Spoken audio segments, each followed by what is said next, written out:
देवीनारायणीयं दशकं 41 प्रणामम्। देवे त्वदावास्यमिदं न किञ्चित् वस्तु त्वदन्यत् बहुदेव भासि देवासुरासृक् पनरादिरूपा विश्वात्मिके ते सततं नमोऽस्तु। न जन्मते कर्म च देवि लोक क्षेमाय जन्मानि ददासि मातः करोषि कर्माणि च निःस्पृहा त्वं जगद्विदात्र्यै सततं नमस्ते। तत्त्वत्पदं यद्ध्रुवमारुरुक्षुः पुमान् प्रति निश्चलदेहचित्तः करोति तीव्राणि तपांसि योगी तस्यै नमस्ते जगदम्बिकायै।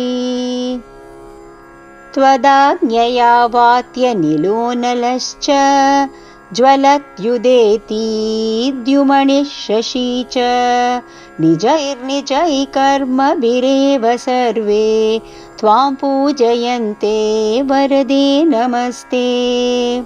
भक्तिर्न वन्द्यायत एव देवी रागादिरोगाभिभवाद्विमुक्ताः मर्त्यादयस्त्वत्पदमाप्नुवन्ति तस्यै नमस्ते भुवनेशि मातः।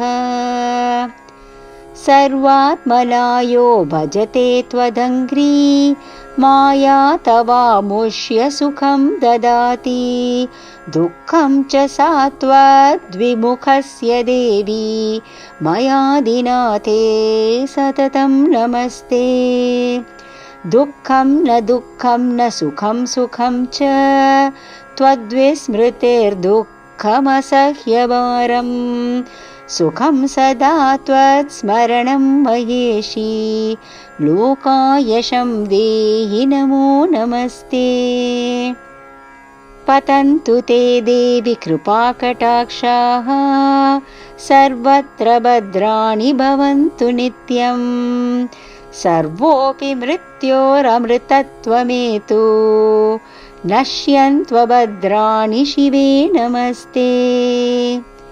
नमो नमस्ते किल शक्तियुक्ते नमो नमस्ते जगतां विधात्रे नमो नमस्ते करुणार्द्रचित्ते नमो नमस्ते सकलार्तिहन्त्री।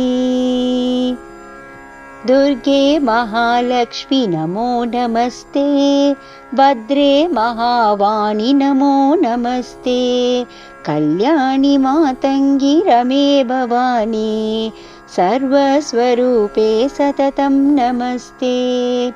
यत्किञ्चिदज्ञातवदेह देवी नारायणीयं रचितं मयेदम् अभद्रनाशाय सतां हिताय तव प्रसादाय च नित्यमस्तु।